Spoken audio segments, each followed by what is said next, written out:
Thank you, Cameron. Just like to invite now Sid Walker. So Sid's the co-founder of Friends of the Earth Kuranda and also a member of the Kuranda Region Planning Group. Thanks, Sid.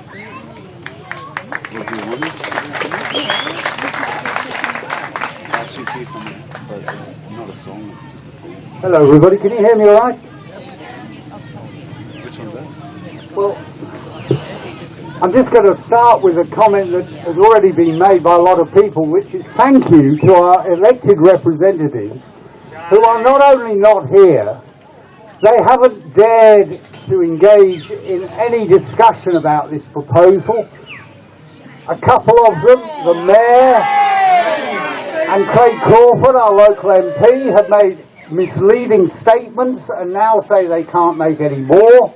And one of the councillors actually doesn't seem to be opening his email about this. Apparently they're so terrified they don't even open their email. I mean, what is the point of having elected representatives if they're going to have that sort of attitude? We might as well just have a couple of administrators, one appointed by Canberra, one appointed by Brisbane, and we'd save a lot of money and we'd probably get better consultation than we do. But thank you anyway to Cameron for coming. Now, I wanted to say, I was asked actually to speak about planning. That shouldn't take very long, because really, this is an absolute travesty of planning what's going on. We have a couple of planning frameworks that the government should be abiding to. One of them is the regional plan that was published about 10 years ago. And we worked really hard to get it, and now they're basically ignoring it, because if they weren't ignoring it, this proposal wouldn't even be considered. And the other one is the town plan, the Shire plan for Reeva Shire. That was only finalised about 2 or 3 weeks before the developer got together with the state government, and they had an announcement that there would be an EIS into the KUR-WORLD proposal. So basically all the planning instruments that we have are being ignored.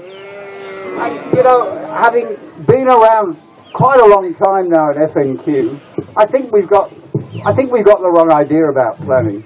The way that the planning scheme happens at the moment, a developer comes along, it's like a cargo cult. The government duchesses them and says, oh, what do you want to help your development to fly? How can we make this proposal easier for you? Then the community gets a bite of it, and the environment movement's sort of part of that, and we basically are put in this role of being whingers at the end of the process. It's completely arse about tit. We'll never have sustainable development unless we start consulting the community, including the environment movement, first, not last. Then we find out what developments we want. Then government helps facilitate them, and they can help go and find the funding. There's plenty of private money around to go into investments that will work. But what we've got at the moment is completely arse about it, and we don't get much development out of it.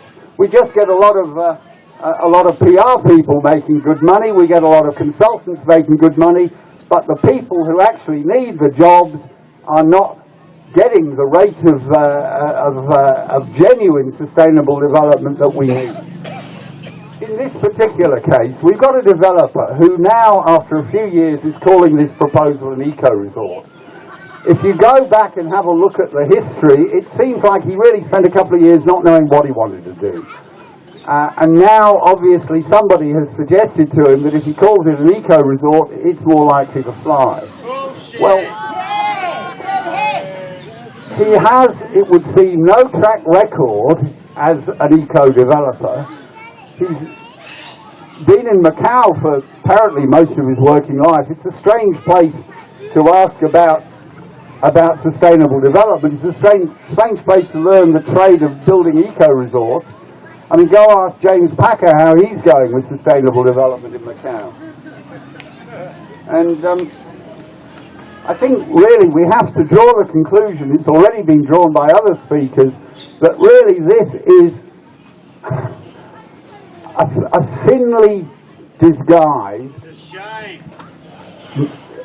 proposal to take rural property that's been zoned rural, turn it into a massive subdivision, make an absolute mint, and experience in other cases is that very often at the point where the developer gets the approval to subdivide, that's the point at which the development is sold. We may never even see Mr. Lee in a few years' time. We'll just be left with his messy legacy. And I'll end on this note. There are a couple of major changes that did happen up around here, both of which ended up creating lots and lots and lots of jobs and still are. One of them was declaring the Great Barrier Reef World Heritage, another was declaring the Wet Tropics World Heritage. Neither of those happened by people sitting around in committees discussing, the price of sliced bread. They happened because of people like you mobilising on a massive scale. This is, to paraphrase Margaret Reed, it's really the only thing that does create good, wholesome, positive change. So please stick with it. We have so much that we could be doing in this area. We really do, I think, need to have a proper treaty arrangement with our indigenous people so that we, at least in this part of the world, can lead the way. And I think we shouldn't exclude Chinese investment, Chinese help, Chinese involvement. They have a long history in this area. Probably second to the Aboriginal people, they're the worst treated part of the FNQ community over the last 150 years. By all means, come, bring your money, and let's work together to make this place better. But not what's going on at the moment, which is some bogan proposal, an anti-democratic process, representatives who seem like they've got lockjaw, and the community forced to mobilise on a day like today. We could be having a cyclone, thank heavens we're not, but really it should not be down to us to say no all the time. It should be to the government to say, what do you want here? And there's lots that we do want. Thank you.